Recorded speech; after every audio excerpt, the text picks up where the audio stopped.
Hello friends, welcome back to my channel. तो आज हम जानेंगे कि बेस्ट नोट्स कैसे बनाएंगे। बेस्ट नोट बनाने के लिए आपको सबसे पहले ज़रूरत होती है सिलेबस की, पीवाईक्यू की और कंटेंट की। ये तीन चीज़ें आप फॉलो करेंगे तो आपके जो नोट्स हैं वो बहुत ही अच्छे बनेंगे।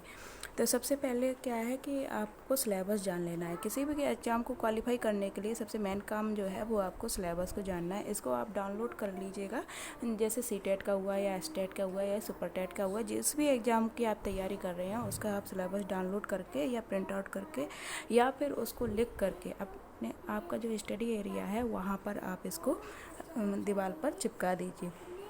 इससे ये आइडिया लग जाता है कि आपके सिलेबस में ये चैप्टर दिया गया है और आपको मतलब उसी के अकॉर्डिंग नोट्स प्रिपेयर करना है। मतलब आपको अदर चैप्टर्स नहीं पढ़ने हैं। सिलेबस जानने का यही रीज़न होता है कि आपको मतलब आइडिया लग जाता है कि ये चैप्टर्स हमको केवल पढ़ने हैं। सेकंड है पीवाईक्यू यानी previous year question. Previous year question से आपको ये आइडिया लग जाता है कि कौन सा चैप्टर मोस्ट इम्पॉर्टेंट है और कौन सा कम। इससे क्वेश्चन का लेवल भी पता चल जाता है कि ये क्वेश्चन मतलब किस स्टैंडर्ड तक पूछे गए हैं, कितने लेवल तक के पूछे गए हैं, यानी कि 10th लेवल तक के या 12th लेवल तक के। पीवाईक्यू से आप क्वेश्चंस को जान जाते हैं और फ्रेंडली हो जाते हैं कि ये क्वेश्चन इतने इतने स्टैंडर्ड का या इतने लेवल तक का पूछा गया है। पीवाईक्यू से सॉल्व करने का मतलब ये भी होता है कि आप चैप्टर्स को जान जाते हैं कि कौन सा चैप्टर इम्पॉर्टेंट है और कौन सा चैप्टर कम इम्पॉर्टेंट है। थर्ड है आपका कंटेंट तैयार करने के लिए आपको सबसे पहले एससीईआरटी या एनसीईआरटी ये बुक आप रीड करिए। मतलब जो आपके सिलेबस में चैप्टर दिया गया है उसके अकॉर्डिंग आपको एनसीईआरटी और एससीईआरटी में मतलब वही चैप्टर्स पढ़ने हैं और कोई अदर चैप्टर्स आपको नहीं पढ़ना है। तो बुक से वो चैप्टर जब पढ़ेंगे ना तो आप क्या करेंगे कि जो बुक में जो चैप्टर दिए गए हैं उसको हाईलाइट कर लेंगे या अंडरलाइन कर लेंगे और आप वहाँ से मतलब लिखना स्टार्ट कर देंगे एक फेयर कॉपी में। आप चाहे तो रफ कॉपी बना लें, लेकिन रफ कॉपी बनाने की ज़रूरत नहीं है।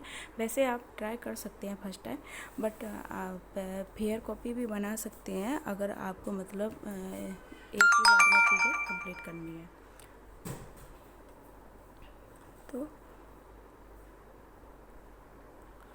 तो जब आपने मतलब चैप्टर के अकॉर्डिंग और जो बुक में आपने हाईलाइट किया था उसके अकॉर्डिंग जब आपने लिख लिया तो लास्ट में क्या करेंगे कि एक पेज, जैसे आपका चैप्टर कंप्लीट हो गया तो एक पेज खाली छोड़ देंगे। एक पेज खाली छोड़ने का मतलब ये होता है कि जैसे आपको बाद में कुछ नई चीज़ें पता चले एग्ज़ाम टाइम में, जैसे जी एग्ज़ाम का टाइम आ जाता है और आपको न्यू चीज़ें पता चल जाती हैं उसी चैप्टर से रिलेटेड, तो आपको वहाँ पर मतलब जो खाली पेज आपने छोड़ा है उसको आप पॉइंट में लिख सकते हैं। न्यू चीज़ें आप पॉइंट वाइज लिख सकते हैं।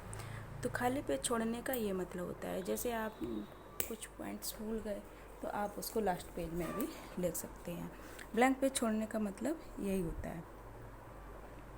उसके बाद जैसे जो क्वेश्चंस कम इम्पॉर्टेंट हैं तो उनको छोड़ना नहीं है। जो क्वेश्चंस कम इम्पॉर्टेंट है उसको क्वेश्चन फॉर्म में बना करके उसको वहीं पर लिख लीजिए। हमें छोड़ना कुछ भी नहीं है, हमें लिखना सिलेबस में पूरा है। जितना सिलेबस हमें दिया गया है उतना सिलेबस हमें कंप्लीट करना है। सिलेबस कंप्लीट करने में जो टाइम है वो 1 से 2 महीने लग सकता है, बट यकीन मानिए आपके जो एग्ज़ाम को क्रैक करने की पॉसिबिलिटी है वो ज़्यादा बढ़ जाएगी। जब आप सिलेबस और पीवाईक्यू और एससीईआरटी या एनसीईआरटी के अकॉर्डिंग जब आप चीज़ें तैयार कर लेंगे तो आपको स्टार्टिंग में टफ़ ज़रूर लगेगा, बट बाद में चीज़ें ईजी हो जाएंगी। और उसके बाद आप देखना कि आपके जो नोट्स हैं वो बहुत ही अच्छे लगेंगे। मतलब आप खुद उनको इंटरेस्ट से पढ़ेंगे क्योंकि आपको सारी चीज़ें एक ही जगह मिल जा रही हैं। और जब आपका एग्ज़ाम आए तब आप रिवीजन पे रिवीजन कर लेंगे तो आपको चीज़ें और भी कंठस्थ हो जाएंगी। जब भी नोट्स बनाएं तो आप खुद से नोट्स बनाएं। खुद से नोट्स बनाने का मतलब ये होता है कि आप अपने द्वारा लिखी हुई चीज़ों को अच्छे से माइंड मैप कर पाएंगे और आपको ये पता चल जाएगा कि मैंने ये चीज़ किस पेज पर कौन से चैप्टर पर ये लिखा हुआ है। तो आपको जल्दी से दूसरों से ना बनवा करके आप वो नोट्स खुद से बनाएं। खुद से नोट्स बनाने का मतलब यही होता है कि आप उसको मतलब रिमाइंड जल्दी से कर पाएंगे और रिवीजन आप करेंगे आपको लिमिटेड रिसोर्स हो जाएगा तो आप रिवीजन से रिवीजन कर पाएंगे और आप जो एग्ज़ाम है जिस किसी सब मतलब आपका कंपटीशन का, वो आप इजीली उसको पास कर पाएंगे। तो एग्ज़ाम टाइम में क्या होता है कि बहुत से स्टूडेंट ये सोचते हैं कि हमको यूनिक सी बुक मिल जाए। तो देखिए यूनिक सी बुक मिल तो जाएगी बट उसमें सारा मटेरियल नहीं हो सकता है। लेकिन अगर आप ये एग्ज़ाम के आने से पहले नोट्स बनाते हैं और इस तरह नोट्स बनाएंगे सिलेबस PYQ और कंटेंट को ध्यान में रख करके, तो यकीन मानिए आपका मतलब जो नोट्स प्रिपेयर होगा वो बेस्ट नोट्स बनेगा। बेस्ट नोट इसलिए बनेगा क्योंकि आपने उसको सिलेबस के अकॉर्डिंग लिखा, आपने उसको PYQ के अकॉर्डिंग लिखा और आपने उसे NCERT SCERT मिक्स करके मतलब लिखा।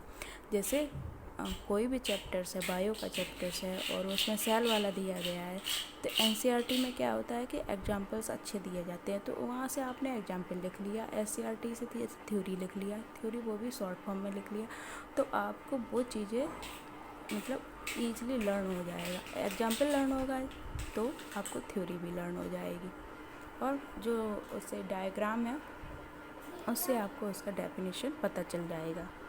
और जो नोट्स बनाने हैं ना, आपको इसी तरह बनाने हैं, सिलेबस, PYQ और कंटेंट।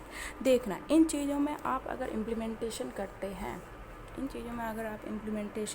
हैं, तो उसके बाद आपकी जो संभावना है वो ज़्यादा हो जाएगी और लोगों की अपेक्षा, और आप एग्ज़ाम आसानी से पास कर पाएंगे।